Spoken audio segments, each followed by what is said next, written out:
Hello, everybody. Welcome to the Way of Solution. 28th July 2026. General awareness and current অ্যাফেয়ার্সের আজকের পর্বে আমরা অনেকগুলো গুরুত্বপূর্ণ নিউজ যেগুলো বিগত ২৪ ঘন্টার মধ্যে ঘটেছে সেই সমস্ত নিউজের উপরে নজর দেব এবং সাথে সাথে আমরা জিকে প্রশ্ন উত্তরও প্র্যাকটিস করব। তো অবশ্যই শেষ পর্যন্ত পর্বটি দেখবে আর পর্বটিতে সকলে একটা করে লাইক করো। সোশ্যাল মিডিয়া প্ল্যাটফর্মে যদি আমাদের ফলো না করে থাকো অবশ্যই কিন্তু ফলো করো। দিস ইজ আরাবুল রহমান, তোমাদের সাথে রেগুলার ক্লাস করাচ্ছি দ্য ওয়ে অফ সলিউশনে। আমরা গতদিনে একটা মান্থলি কারেন্ট অ্যাফেয়ার্সের ক্লাস করেছি। মান্থলি বলতে সেখানে আমি ৬ মাসের গুরুত্বপূর্ণ কারেন্ট অ্যাফেয়ার্স চর্চা করেছি। তো যারা এখনো দেখোনি লাস্ট 6 মান্থের কারেন্ট অ্যাফেয়ার্স অবশ্যই দেখে নেবে সেই ক্লাসটি। শুরু করছি আজকের আমাদের পর্ব। ভারতে প্রতি বছর কোন তারিখে কার্গিল বিজয় দিবস পালিত হয়?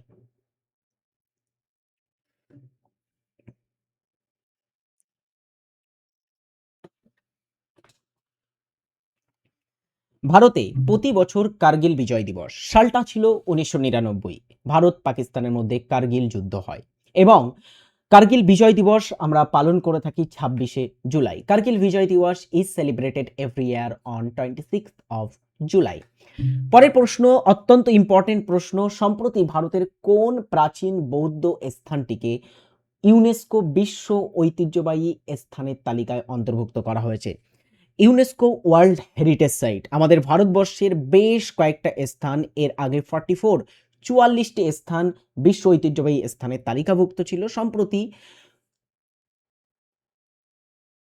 ৪৫তম ওয়ার্ল্ড হেরিটেজ সাইট বা বিশ্ব ঐতিহ্যবাহী স্থান হিসাবে একটি বৌদ্ধ স্থানকে বা একটা বৌদ্ধ পীঠকে সম্প্রতিকালে তালিকাভুক্ত করা হয়েছে যার নাম সারনাথ। দেখো, সাঁচি, নালন্দা, বোধগয়া এগুলো আগে থেকেই বিশ্ব ঐতিহ্যবাহী স্থানের তালিকায় ছিল। এখানে সারনাথকে ইনক্লুড করা হয়েছে। Ancient Buddhist site of Sarnath inscribed on UNESCO world heritage site list. তো ইউনেস্কো ওয়ার্ল্ড হেরিটেজ সাইটের লিস্টে সম্প্রতি যুক্ত হলো এটা। সারনাথটা কোথায় আছে এটা জেনে রাখবে, উত্তরপ্রদেশে অবস্থিত আছে। অ্যান্ড উত্তরপ্রদেশে অবস্থিত এই Sarnath announced at the 48th session of the world heritage committee. ইউনেস্কোর ভিতরে একটা ওয়ার্ল্ড হেরিটেজ কমিটি আছে যাদের 48তম সম্প্রতিকালে সম্মেলন অনুষ্ঠিত হলো। সেখানে it is now India's 45th world heritage site হিসাবে ঘোষিত হলো, অর্থাৎ ৪৫তম ওয়ার্ল্ড হেরিটেজ সাইট আমাদের ভারতের তাহলে কি সারনাথ। এই স্থানে আমরা বেশ কয়েকটা স্তূপ দেখতে পাবো, ধামেক স্তূপ, চৌখণ্ডী স্তূপ এবং অশোক স্তম্ভের মতো উল্লেখযোগ্য স্মৃতি স্তম্ভগুলো এই সারনাথে অবস্থিত আছে। এরপরের প্রশ্ন ৩। মীরাবাই চানু অলিম্পিক্স মেডেলিস্ট তিনি, এবং সেই মীরাবাই চানু সম্প্রতি ২০২৬ সালে কমনওয়েলথ গেমস এ ভারতের হয়ে কোন খেলায় প্রথম স্বর্ণপদক জিতেছে? তিনি ফার্স্ট ভারতের হয়ে একটা স্বর্ণপদক জিতলেন সম্প্রতিকালে। মীরাবাই চানু তিনি কোন খেলার সাথে যুক্ত? সম্প্রতি তোমরা জানো নিশ্চয়ই গ্লাসগো স্কটল্যান্ড সেখানে শুরু হয়েছে কমনওয়েলথ গেমস ২০২৬-এর, এবং সেই কমনওয়েলথ গেমসে প্রথম স্বর্ণপদক জিতলেন ভারোত্তোলক, যে ক্যাটাগরি ভারোত্তোলন খেলা, সেই খেলাতে Mirabai Chanu. Mirabai Chanu wins India's first gold at Commonwealth Games 2026 in weightlifting. Weightlifting বা ভারোত্তোলনের ক্ষেত্রে তিনি জিতেছেন gold. Her third consecutive Commonwealth Games gold medal following her victorious in 2018 and 2022। এর আগে 2018 এবং 2022 সালেও তিনি গোল্ড মেডেল জিতেছিলেন। এটা তার টানা কমনওয়েলথ গেমসের তৃতীয় গোল্ড মেডেল। তিনি তিনটি কমনওয়েলথ গেমসে গোল্ড জিতেছেন। এছাড়াও তিনি 2020 সালের যে টোকিও অলিম্পিক ছিল সেই টোকিও অলিম্পিকে একটা রৌপ্য পদকও জিতেছিলেন ভারোত্তোলনে। Next question 4।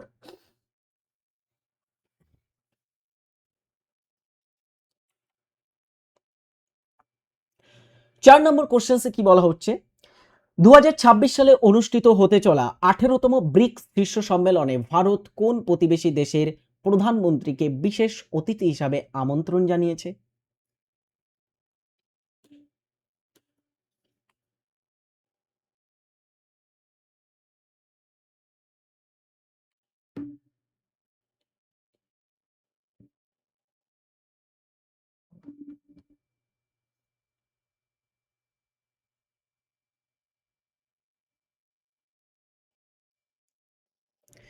সঠিক উত্তর হচ্ছে বাংলাদেশ।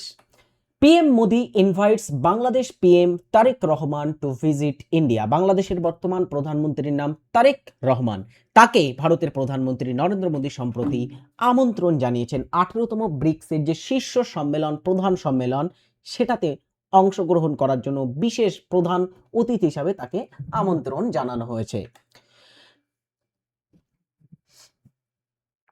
পরবর্তী কোশ্চেন্স বলা হচ্ছে, ডিয়ার স্টুডেন্টস,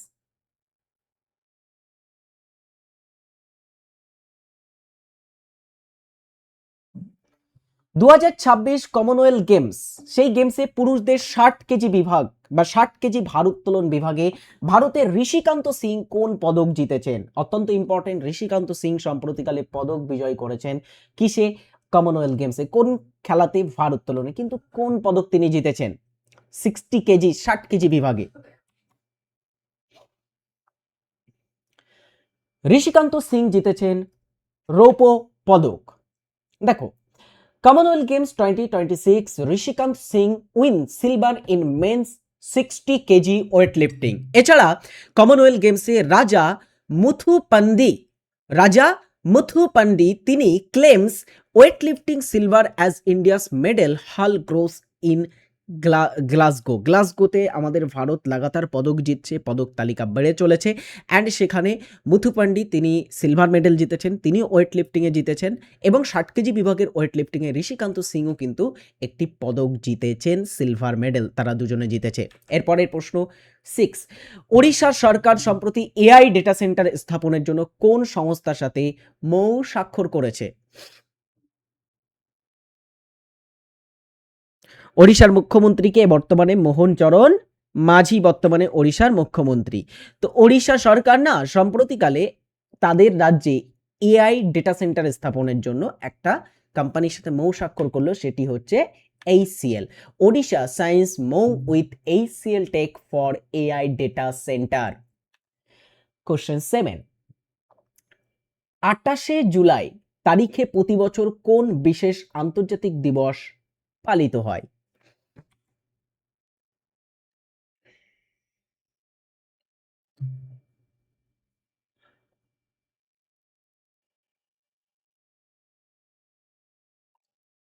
বলো।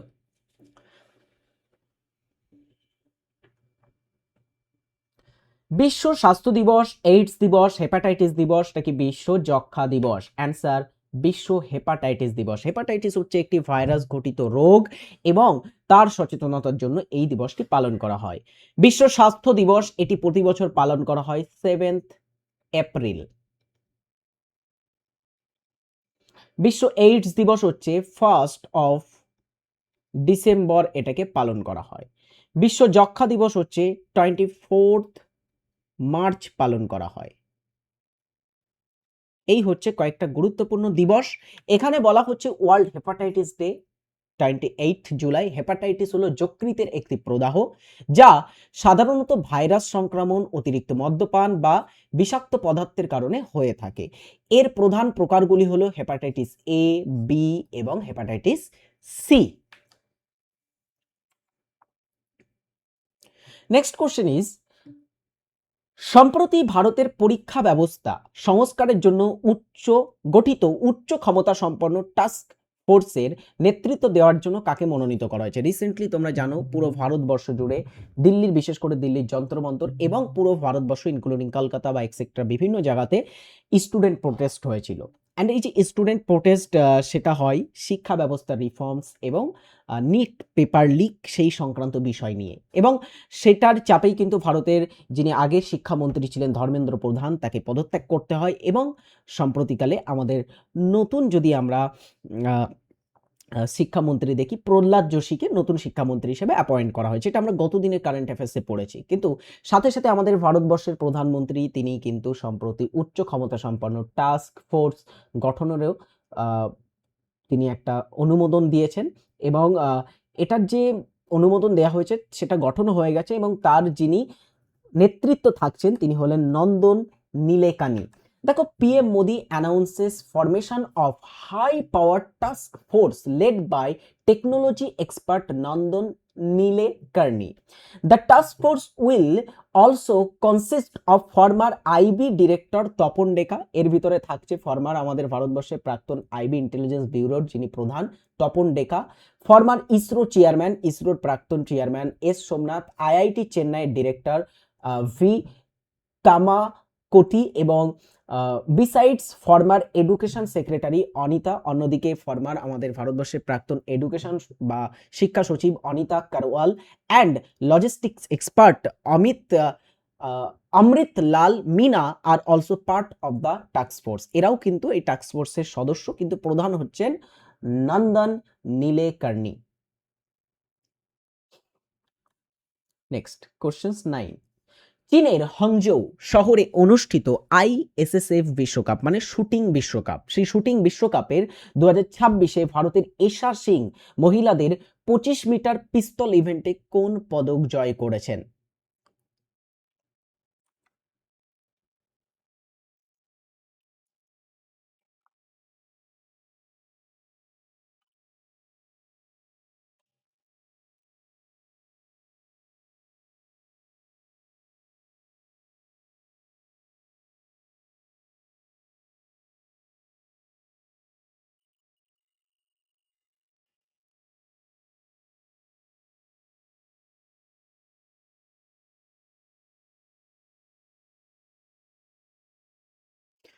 ভারতের এশা সিং স্বর্ণ পদক জয় করেছেন। Indian shooter Esha Singh clinches gold in women's 25 metre pistol event at ISSF World Cup. তিনি 25 মিটার মহিলাদের এয়ার পিস্তল ইভেন্টে জিতেছেন গোল্ড। এবার অলিম্পিকে ব্রোঞ্জ পদক বিজেতা এবং দুটো পদক জিতেছিলেন অলিম্পিকে Manu Bhaker, and Manu Bhaker settle for bronze পদক, তিনি ব্রোঞ্জ পেয়েই কিন্তু ক্ষান্ত হয়েছেন। ওকে, এরপরে আমরা নেক্সট প্রশ্ন দেখব, প্রাথমিক বিদ্যালয়গুলিতে ডিজিটাল শিক্ষার প্রসারে সম্প্রতি কোন রাজ্য সরকার ডিজিটাল স্কয়ার কর্মসূচি চালু করেছে?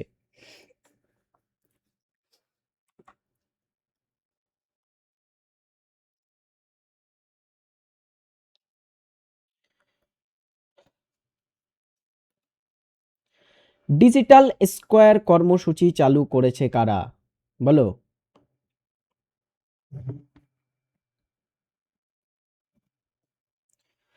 সঠিক উত্তর হচ্ছে কেরাল রাজ্য সম্প্রতিকালে চালু করেছে। দেখো, কেরালা গভর্নমেন্ট, কেরালার বর্তমান চিফ মিনিস্টারকে VD Satheesan launches digital squad programme to boost digital learning and in primary school. তো ডিজিটাল শিক্ষা বা ডিজিটাল সাক্ষরতার হার বাড়াতে সম্প্রতি এটা লঞ্চ করেছে কেরালা।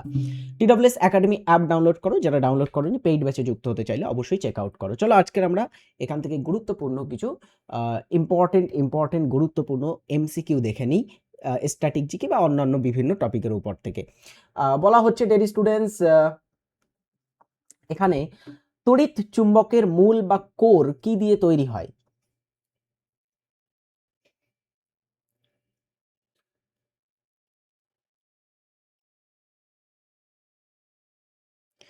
তড়িৎ চুম্বকের মূল বা কোর প্রধানত তৈরি হয় নরম লোহা বা কাঁচা লোহা দিয়ে। এখানে তোমরা কাঁচা লোহাও অপশানে পেতে পারো, একই ব্যাপার। হ্যাঁ, 1774 সাল, এই সালে প্রতিষ্ঠিত হয় কলকাতায় সুপ্রিম কোর্ট। সেই কলকাতায় প্রতিষ্ঠিত সুপ্রিম কোর্টের প্রথম প্রধান বিচারপতি কে ছিলেন? এই সময় আমাদের বাংলার গভর্নর জেনারেল পদ ছিল এবং বাংলার প্রথম গভর্নর জেনারেল ওয়ারেন হেস্টিংসের সময়কাল। সেই সময় কলকাতায় সুপ্রিম কোর্ট স্থাপিত হলো এবং সেই সুপ্রিম কোর্টের ফার্স্ট চিফ জাস্টিস, প্রথম প্রধান বিচারপতি কে ছিলেন?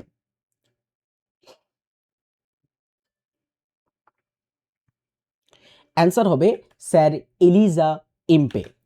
ভারতের একমাত্র পাইরাইট উৎপাদনকারী প্রধান রাজ্য কোনটি? অত্যন্ত ইম্পর্টেন্ট একটা কোশ্চেন 3। পাইরাইট হচ্ছে একটা বিশেষ ধরনের এমন একটা আমরা বলতে পারি ধাতু সংকট টাইপের, সরি, একটা মানে বিশেষ ধরনের পদার্থ যেটাকে অনেক সময় না বোকা সোনা বলা হয়ে থাকে পাইরাইটসকে।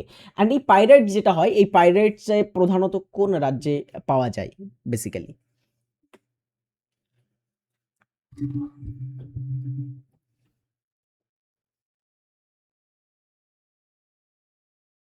সঠিক উত্তর হবে বিহার রাজ্য। পাইরাইটস পাওয়া যায় বিহারে খুব বেশি পরিমাণে। দেখো, পাইরাইটস যেটা হয় এটাকে কি বলা হয়?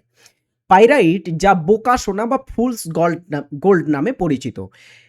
এটি হলো একটি প্রাকৃতিক আয়রন সালফাইড খনিজ, মানে FeS2 এর হচ্ছে সংকেত। এটাকে বোকা সোনা বলা হয়, ইম্পর্টেন্টভাবে জেনে রাখবে। নেক্সট কোশ্চেন ইজ, মহাকাশে ভারতের প্রথম কৃত্রিম উপগ্রহ আর্যভট্ট কোন সালে উৎক্ষেপণ করা হয়েছিল? আর্যভট্ট আমাদের ভারতবর্ষের প্রথম কৃত্রিম উপগ্রহ। এটা ভারত রাশিয়ার সাহায্য নিয়ে মহাকাশে লঞ্চ করেছিল। রাশিয়ার কসমস 3M বলে একটি যান আছে, সেই যানে করে এটাকে লঞ্চ করা হয়। অ্যান্ড এই যে কৃত্রিম উপগ্রহ আর্যভট্ট লঞ্চ করা হয়েছিল কত সালে? সঠিক উত্তর হবে 1975 সালে, অপশান বি সি। তারপরের প্রশ্ন,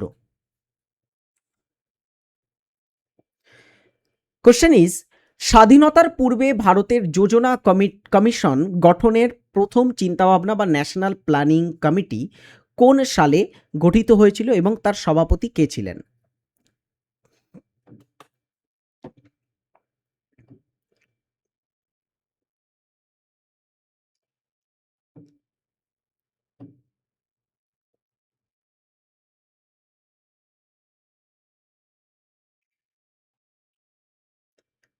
ন্যাশনাল প্ল্যানিং কমিটি এটা তৈরি হয়েছিল ডেয়ার স্টুডেন্টস 1938 সালে।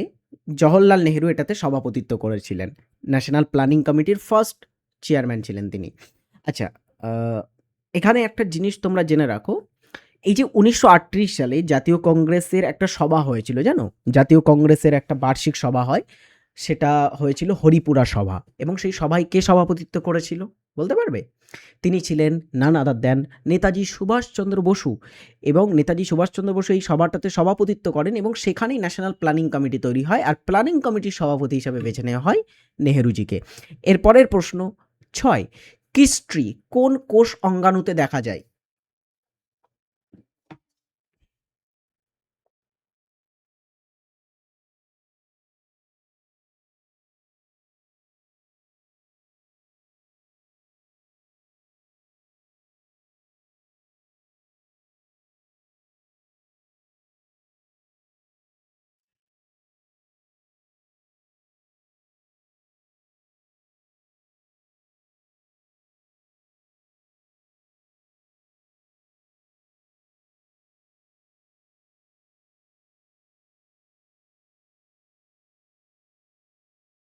কোন কোষ অঙ্গাণুতে আমরা কিস্ট্রি দেখতে পাবো? অ্যান্সার হচ্ছে মাইটোকন্ড্রিয়া। মাইটোকন্ড্রিয়াকে আমরা কোষের পাওয়ার হাউস বলে থাকি, শক্তিঘর বলে থাকি, সেখানে কিস্ট্রি দেখা যায়। ওকে, নেক্সট কোশ্চেন ইজ, এই দেখো কিস্ট্রিটা অনেকটা মাইটোকন্ড্রিয়ার ভিতরে এরকম প্যাঁচানো প্যাঁচানো অবস্থাতে থাকে, এটাকে কিস্ট্রি বলা হচ্ছে। কোশ্চেন 7, ভারত ছাড়ো আন্দোলন কবে শুরু হয়? এই যে আন্দোলন, মহাত্মা গান্ধী ডাক দিয়েছিলেন ভারত ছাড়ো আন্দোলন, এবং এখানে করেঙ্গে ইয়া মারেঙ্গে বা ডু অর ডায়ের ডাক দেওয়া হয়েছিল। হ্যাঁ, ডু অর ডাই। তো এই যে করেঙ্গে ইয়া মারেঙ্গে, এই ভারত ছাড়ো আন্দোলন বা কুইট ইন্ডিয়া মুভমেন্টে ডাক দেওয়া হয়, এবং কুইট ইন্ডিয়া মুভমেন্ট শুরু হয়েছিল 1942 সালে। কে ডাক দিয়েছিলেন? মহাত্মা গান্ধী ডাক দিয়েছিলেন।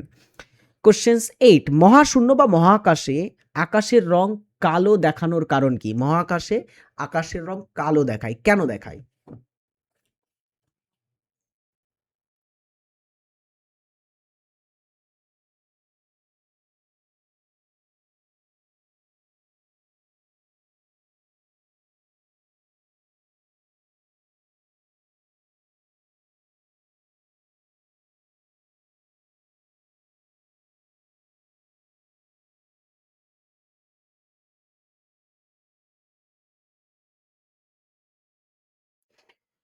মহাশূন্যে বা মহাকাশের আকাশের রং কালো দেখানোর কারণ হচ্ছে মেনলি ডিয়ার স্টুডেন্টস, এখানে বায়ুমণ্ডল থাকে না। ওকে, এই কারণে কালো দেখায়। আচ্ছা, এরকম প্রশ্ন আলাদা একটা ভাবে আসে যে পৃথিবীর বায়ুমণ্ডল না থাকলে কেমন হবে? পৃথিবীর আকাশও কালো হয়ে যাবে, হ্যাঁ, বায়ুমণ্ডল না থাকলে। তেলেগু ভাষীদের জন্য একটি পৃথক রাজ্য গঠনের দাবিতে যিনি আমরণ অনশন করেছিলেন, সেই বিশিষ্ট সংগ্রামী কে ছিলেন?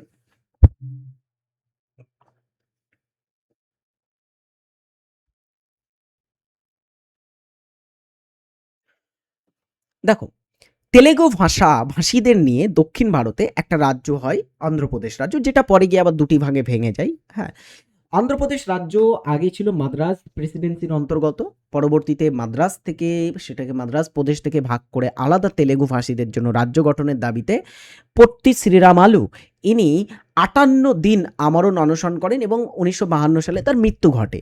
তারপরে 1953-তে আমাদের ভারতবর্ষে প্রথম ভাষাভিত্তিক রাজ্য হিসেবে অন্ধ্রপ্রদেশ আত্মপ্রকাশ করে। সো পট্টি শ্রীরামুলুকে আমরা অন্ধ্রপ্রদেশের জনক বলতে পারি। রিসেন্টলি অন্ধ্রপ্রদেশের যিনি সিএম আছেন এন চন্দ্রবাবু নাইডু, তিনি একটা পট্টি শ্রীরামালুর কিন্তু মূর্তি উন্মোচন করেছেন অন্ধ্রপ্রদেশের রাজধানী অমরাবতীতে। সো পট্টি শ্রীরামুলু। স্বাধীন ভারতের প্রথম অকংগ্রেসি সরকার কোন রাজ্যে গঠিত হয়? আমাদের ভারতবর্ষে তৎকালীন সময়ে যে রাজ্যগুলো ছিল, ম্যাক্সিমাম রাজ্যে কংগ্রেস সরকার ক্ষমতায় এসেছিল, কিন্তু একটা রাজ্যে না কমিউনিস্ট সরকার ক্ষমতায় এসেছিল। কোন রাজ্যে বলতে পারবে?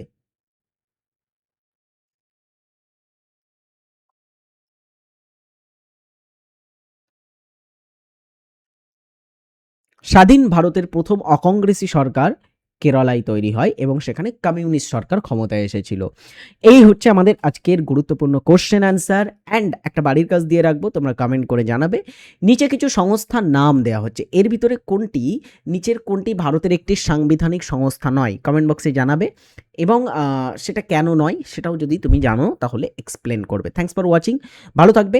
আগের দিনের ক্লাসে অনেকে কমেন্ট করেছিলে, রিকোয়েস্ট করেছিলে, স্যার একটা মান্থলি কারেন্ট অ্যাফেয়ার লাস্ট 6 মান্থের যদি কারেন্ট অ্যাফেয়ার্স করাতেন, রেলের পরীক্ষার জন্য ম্যারাথন করাতেন।